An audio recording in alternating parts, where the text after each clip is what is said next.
to Lifting Leaders Podcast, where we're unleashing leader possibilities to make a better world.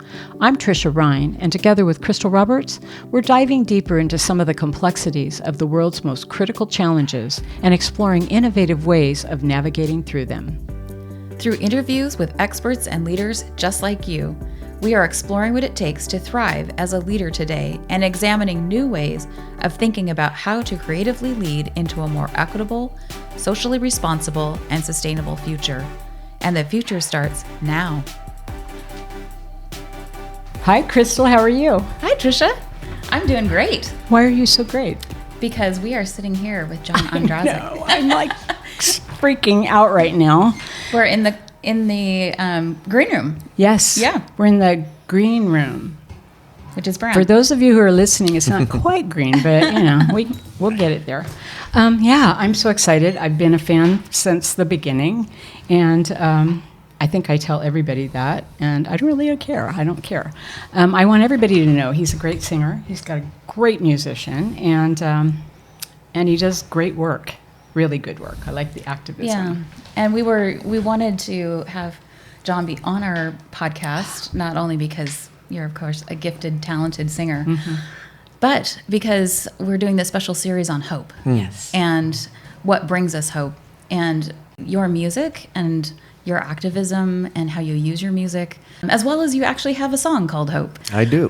We thought, who would be more perfect to do this? Yeah. And also, you are the husband to one of our favorite people. Yes.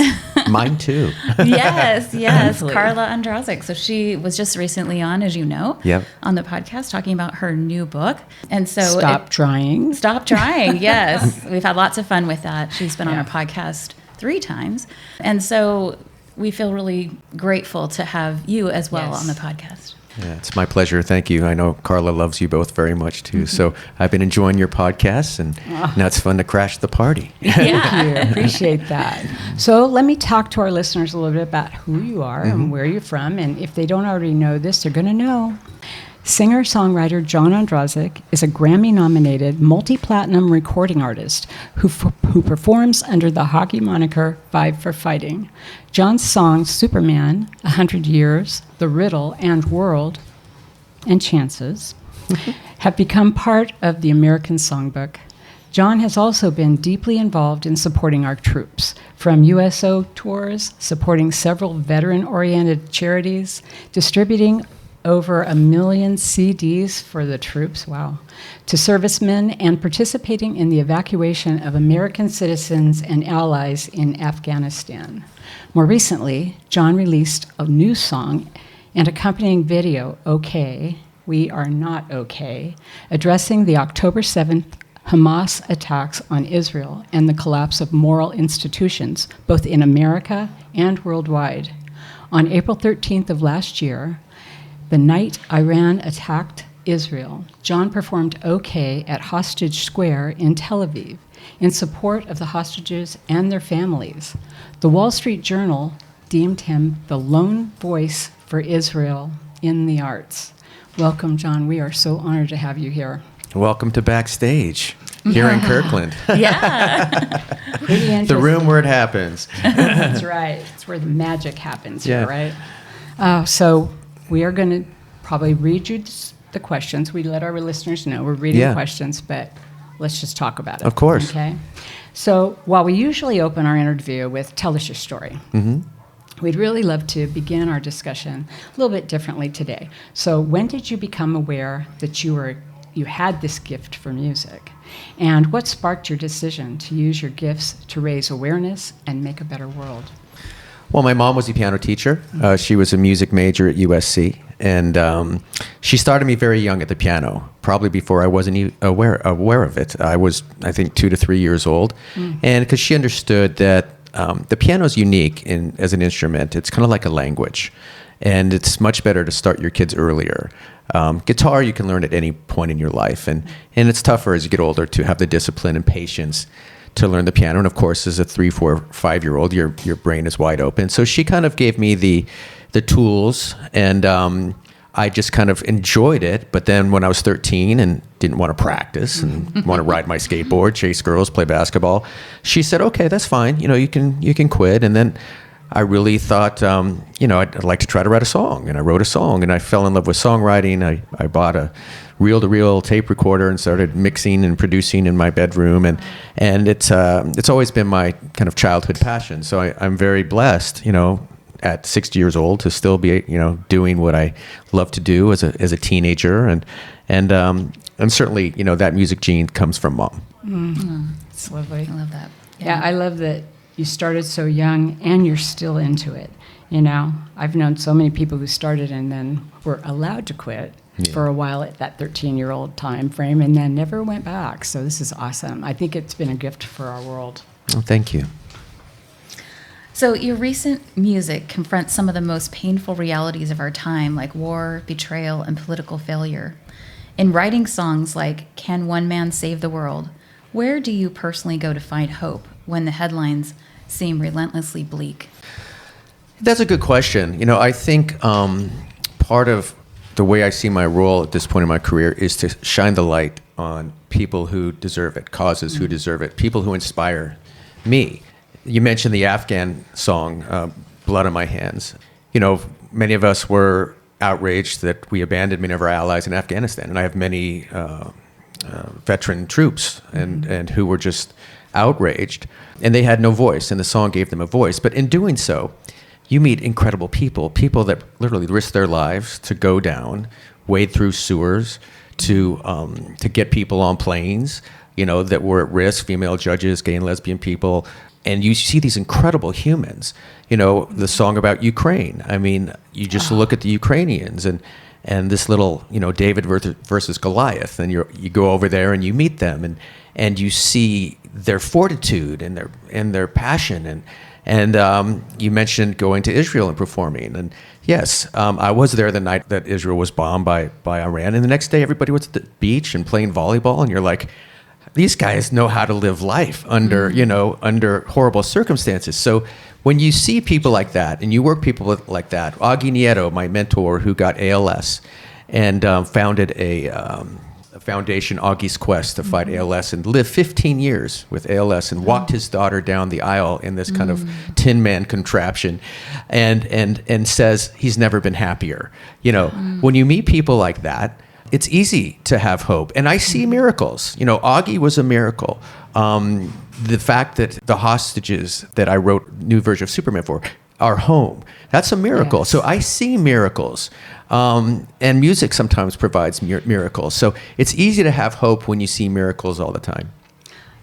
I love that you use your music, though, to lend your voice to something so important. I'll just say, when you did Okay, I was driving to work one morning and I was listening to it.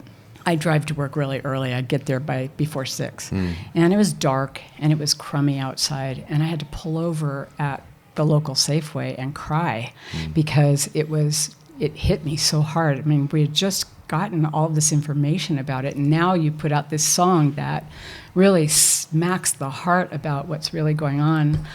I couldn't go to work for about half an hour because I listened to it again. I was on Spotify. I just kept listening to it over and over again. But I'm not the only person. I mean, there are a lot of people who need something like music to make it palatable. Yeah, music can provide many different things. For example, that song gave, I think, some solace to many Jewish people who felt abandoned by the arts. Yes. Frankly, because they have been abandoned by the arts. But it also, forces a conversation.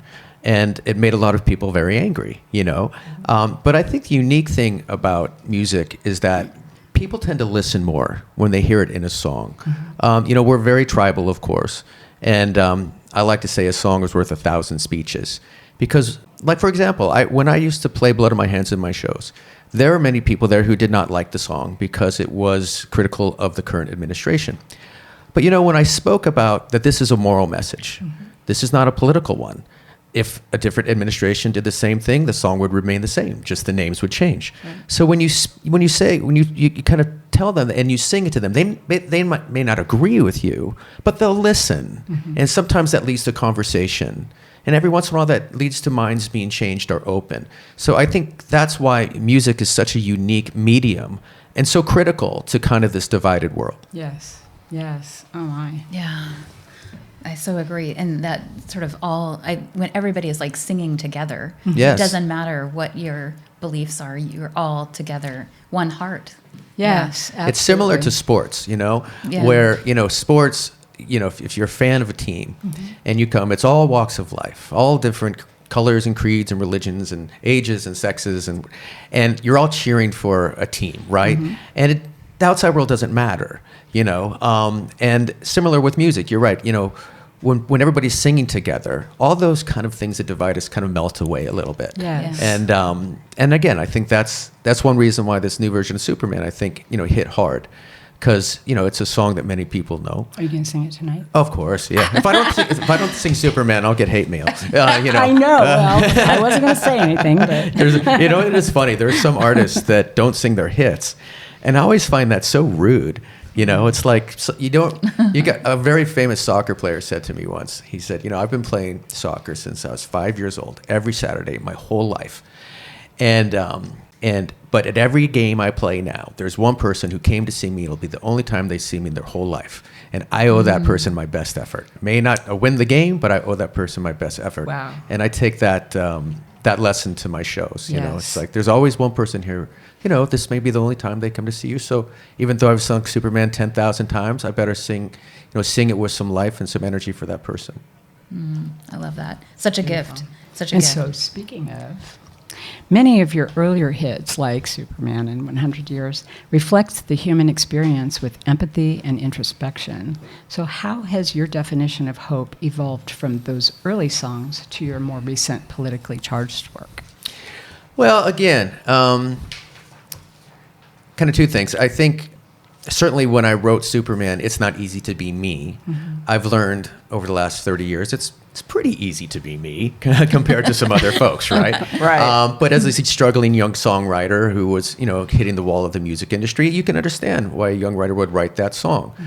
100 Years, I wrote it in the, 33 Family on My Mind verse. Now I'm in the bridge, And so I think my songs, and you could kind of see that evolve when I had kids. The Two Lights record, the first record that I had kids, is much different because it talks about the world around me. It's not about me. It's about the world around me. And I think kids, you start looking at their future and what kind of world are they going to grow up in. And I would say these latest songs they're more moral songs than political. Of course, they're taken politically because everything's political. But I also have been very careful to walk that tightrope. I frankly get annoyed when celebrities get on their soapbox and start lecturing me about their politics. That to me it's really annoying. Yeah. But also you have this history of musicians kind of writing about the world. And you go back and listen to the songs from the 60s and you can get a sense of the civil rights movement, the Vietnam War. And so music has this tradition of kind of telling a story. And so I think my songs are just one man's opinion, but they also kind of tell the story of the times. As we said, we've had these very historical events, and there's certainly many artists writing songs and singing counter to my beliefs on what's happening in the Middle East. That'll also tell a story, and history will judge that. So again, I think I'm also, to be honest with you, on the backside of your career, when I don't have to worry about the music industry being mad at me or dropping me. Would I write these songs when I was 30 years old? I would hope so. I mean, I certainly did write some songs that had, that recognized our troops and freedom and all that stuff. Yes, you did. Would I write a song that would probably get me dropped from a record company? I don't know. I would hope so. But again, at this point in my life, it's pretty easy because the consequences, for me is some mean tweet on Twitter or something. And so for me, it's pretty comfortable. Well, you're talking about how a lot of people see all your music, or a lot of your music, as political, and I don't really see it that way. I think what you're forcing is the moral compass, for people to actually start thinking about, we have to be right for each other, with each other. We have to look at each other as humans and not as, the two ends of a spectrum, which is kind of what I think a lot of people do right now. So as a father and artist, how do you speak to younger generations about the world they're inheriting? What role does music play in helping them process pain while still believing in change? Oh, it's an interesting question. Again, I think the world is so different than when we grew up. Of course, with social media and cell phones and this kind of wide range of platforms that you can consume. When I grew up, there was 13 channels on television and 5 radio stations, and we'd all go see the same bands, and I think there was a certain kind of clarity and purity of that time. Of course, you always think your time's the time, but yeah, I think it's tougher to grow up as a kid right now because you're hit with so much stuff early, and you have to grow up much faster, which is kind of sad. But it's still the beauty of this time is anybody can be heard. I wrote Superman because I just wanted to be heard. And at that time, if you didn't have a record deal and can get on the radio, you couldn't be heard. Now you just have to get a YouTube page and you can be heard. So I think that's very exciting for kids and people to be able to express themselves. And I think music, again, I think music, the good, bad, and ugly is music carries a lot of the messages to the kids. I'm going to be speaking to an event to a bunch of politicians this weekend. And, politicians like to think, that their speech and their op-ed moves the needle.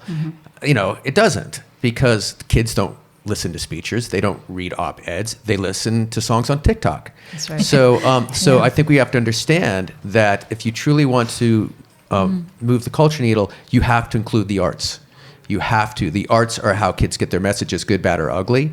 And it's how they express themselves. So to me, I think that's lost on many folks of our generation. And that's one reason why, we have a social media strategy with these things. And it was fascinating to see when the Superman for the hostages came out, many kids on TikTok that saw that, they weren't even aware there were hostages because they've been so indoctrinated by what you see and on your feed that they're just getting one small slice of the narrative. And usually it's a narrative propagandized by folks who are not good people. So that ability to get a song that way gave them a truth that they didn't know existed. And it's not going to come through anything else but music that does that.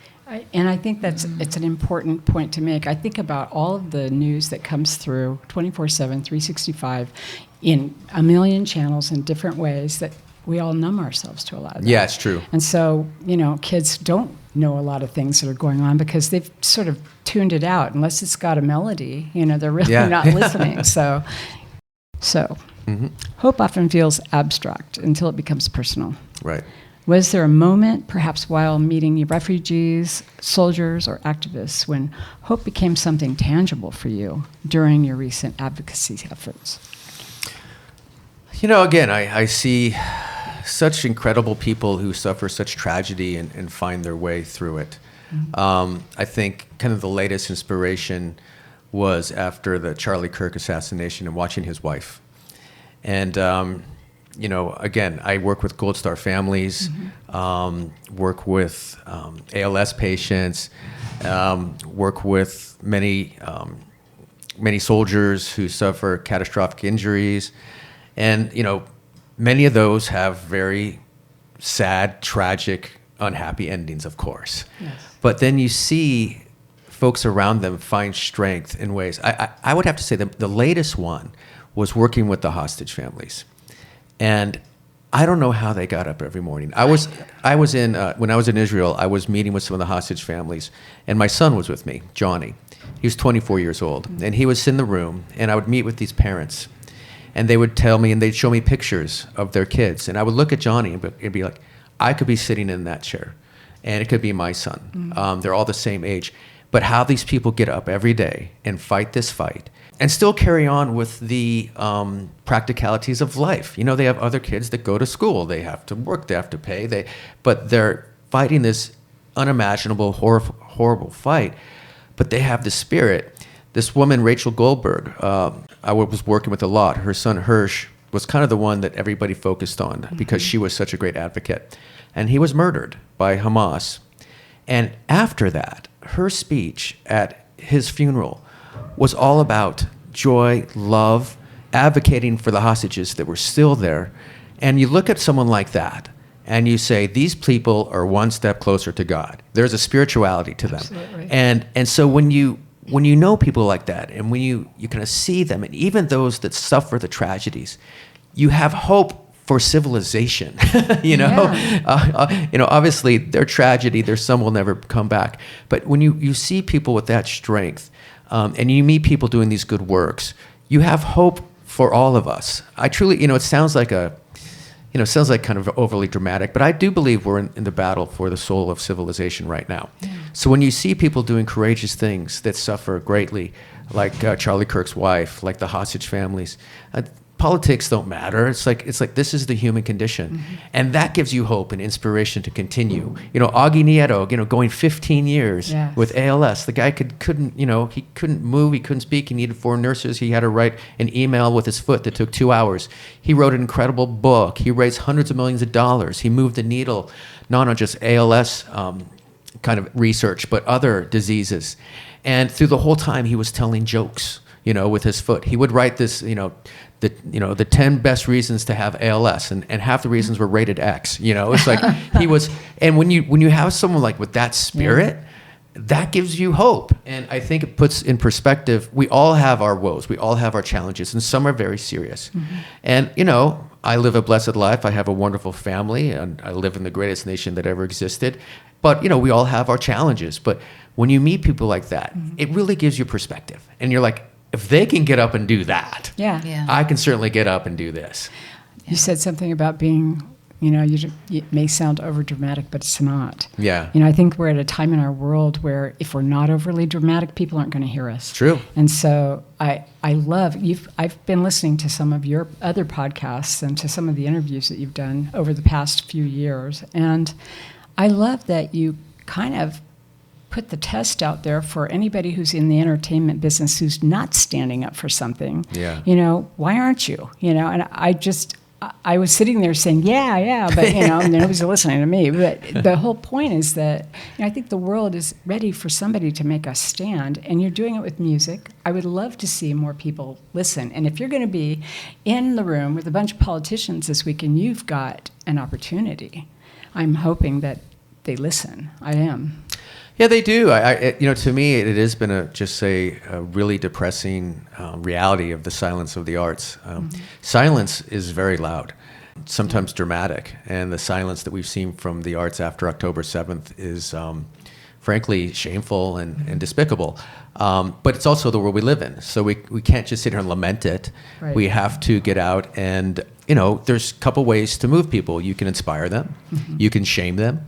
And whatever it takes to kind of get people who are a little afraid to realize that the consequences are big, and your silence contributes to what's going on. So, I don't expect everybody to get on their soapbox, but I do think it's important to speak your piece, because if we don't, we'll lose. We need everybody's voice. Yes, we do. Yeah, we do. Absolutely. So our last question is, finally, as we look forward to your performance tonight, what's coming up for you that you are excited and hopeful about? I'm very excited about my wife's book, Stop Trying. Yes. She's getting some interest in overseas in many different countries. Her audiobook comes out this week. So I know a lot of folks love to listen to audiobooks these days. So the audiobook's there. And I'm frankly looking forward to this winter, because I've been on the road for basically 4 months now. So I'm looking forward to sitting on my couch and watching football for the next, couple months. But continuing to do what I'm doing. And, we do these amazing string quartet tours in the spring and the fall, and the rock band during the summer. And that keeps me going in our family business. And I just look forward to continuing to fight the good fight. And I look forward to listening to you from here to the end of time. You're wonderful. You really are. I think your messages are great. Your music is beautiful. And I'm a fan. And, by the way, I brought it. And if you want to give it out to somebody tonight, you certainly can. Oh, yeah, we'll auction it off. Yeah, there you go. And you guys are awesome too. I love your conversations and your questions and your positivity, and most importantly, your hope. Thank you so much. Thank you. Wow. I'm blown away. Yeah, it was definitely a peak moment. It was really fun. Yeah, it really was. And we were just laughing because we're actually doing our ending closeout of this episode back at Deer Haven Studios. Yes, we are. So you won't hear all the background noise. Well, we had a nanosecond to tear down our operation when we were there, and I don't think it would have been fair to anybody if we just sat back in that room and done our closing. But we might have missed the concert too. Yeah, no. Oh, wow. For those of you who know that we went to the concert, which you do because you're listening, it was amazing. We went to his concert last year, one of his concerts, and I thought there wasn't anything better at that point because I've always loved his voice and I've always loved his music. And I think more than all of that, as much as that, I've always loved his activism. I just think, he makes stands that are important, they matter. Yeah. And so to be in last year's, in his presence for a second last year was just, to me, a bucket list moment for sure. But this one was so incredibly different and so beautiful. I mean, maybe it was where we were sitting, I don't know, but it was amazing. And his daughter and her friend doing the opening. Yeah. Oh my gosh, Lathan Lee. Yeah. I think people should know about it. In fact, I'm putting this out here right now.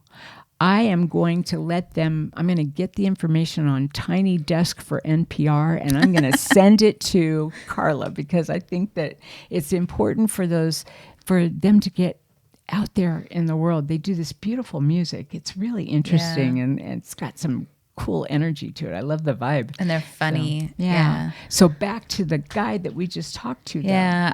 I one of the things that always, to me, tells the character of a person is how they treat you. Yes. And when he first walked in the room, he brought water for us. Yes. He said, "Hey, would you like some water?" And I felt like that was a moment when we were an hour behind because they moved up the time that he had to be on stage by an hour. And so everything got really compressed. Hopefully you didn't hear that in our voices too much. We were pretty stressed out. It's like we were literally at dinner and they were like, you need to be here like right now if you want to do this interview. We'll be there in 10 minutes. Okay. And he walked in very calm and cool and offered us water and said, "Don't worry, we'll fit it in." And he was just so accommodating and nice, and I really kind. appreciated that. Yeah, he's very kind, and I think extremely generous. I love the conversation. I hope everybody loved it too because it was just very natural, very calm, but it had energy. He has very interesting stories. I really loved it. And I think I felt that our theme of hope really came out in every response. That was just so cool. And so I'm grateful that we had that opportunity. And maybe we'll have it again someday. That would be lovely to have another chance to just talk to this guy who we think is so special. So John I think wonderful. such, beyond the obvious music talent that he has, he's such a great example. Whether you agree with everything he does or not, that's okay. Yeah. Everybody doesn't have to agree, but he's a great example of being able to use your strengths and your talents in a way that makes a difference in the world. Yeah, absolutely. Yeah. And I think that he sees that, and I hope that others see that too. Yeah. I was, when he brought, Can One Man Save the World, when he came out with that, he was looking for others in the industry to just step up with him or just step up at all. And I was so disappointed in the industry for that. I'm not in it, but of course I was looking for others to get on the bandwagon and say something because it really was. This is an atrocity, right? And so it's something that This is the Ukraine song. Yeah. Yeah. Yeah. And I watched that video and I seriously, he's going to think, God, she must cry everywhere. But I don't. But I did start crying because they did that video in that wrecked plane. Yeah. And it was so powerful. So powerful. So anyway, I just had such a good time with this interview, and we're so grateful to John Ondrasik for being on it. And we're also very grateful that Carla was in the room while we were doing that, and she was taking pictures and reels for us, which was amazing. Yeah, talk about another super generous, humble. She's wonderful. Just lovely, lovely person, and she just treated us like royalty, and we so appreciate together, it. they are one synced couple. That was cool. They're so good to each other. It's really cool. So, as we have said, hope is a verb, and for me, he's an inspiration to know what you stand for, know what your values are, and don't be afraid to go out there and talk about it, and always holding humanity and how do we treat other people with respect at the center and the core of it. At the end of your life, you're going to want people to remember you for those kinds of things that mattered, right? Yeah. Not that you went to work every day, right? Yeah. So it's wonderful. So let's keep that conversation going. Yeah. If you have questions or comments about the show, you can find us on all our social media channels at lifting_leaders. We have so many more exceptional podcast episodes coming up with more fantastic guests. So be sure to subscribe to our podcast on Apple Podcasts or wherever you listen. If you know someone who would find this episode inspiring, share it with them. Text them, email them, or take a screenshot and share it on your Instagram and tag us at lifting_leaders. If you're looking for help in developing your leaders or would like a growth opportunity yourself through leader coaching, please contact us through our website at www.liftingleaderspodcast.com. Thank you to Ari Chance Roberts for his technical support of our show. Finally, please take 30 seconds and follow us. It helps you because you never miss an episode, and it helps us because you never miss an episode. To follow us, go to Lifting Leaders Podcast Show on Apple Podcasts, Spotify, or wherever you listen. Then just tap the plus sign in the upper right-hand corner or click on follow. While you're there, if you'd be willing to give us a 5-star rating and review and share the episode with a friend, we'd be very grateful. Thank you, Crystal, for coming on this journey and being such an amazing part of it. Thank you so much for bringing us to John in that green room. It was just really fabulous. Yeah, it really was. Many thanks to you, our listeners, and we hope more and more listeners are here during this whole series that we've been doing, and certainly this episode and the first episode, right? All of them. Find ways every day to lift each other up. Have a fantastic week. Bye. So we just came from Salem, so. But then are you off for the holidays or something? I have to go to Vegas for a conference, but the band is done. Carla's going home. Yeah. Sure, that'd be awesome. We'll keep texting her and keep her, company while you're good, gone. thank you. Okay. All right. Well, thank you for doing this. No problem. We, just so you know, I don't know how much you care, but we do lightly edit, but we don't edit a lot. We like it to feel organic. Sure. So, but if anything does go awry, we can we can edit out, or we can pause, or whatever we need to do. Do you want to read the intro? You don't have to. I can read it. But We're recording. All good. We're rolling. We are recording. We're always recording. I've been watching. We do that in music too. Yeah. Especially when we're producing, like we don't tell if we're producing a singer, we never tell them we're recording everything. So when they're warming up, or singing a take, that they're very relaxed. And a lot of times that take ends up being the one we use. Oh, yeah. Because they're not overthinking it. Yeah. It's more organic. Yeah. I like that. I like that. When you were talking about reading the opening. In his bio. Oh, no, that's you. I screwed it up like 15 times today, so it's good. We'll have a good time with this. We also, which probably is obvious too, but we do, there's an opening that we're going to, that we'll dub in. We'll make it quick because you don't have a lot of time though. Yeah. Yeah. Okay. So, any questions before we get going? No. Okay. Cool.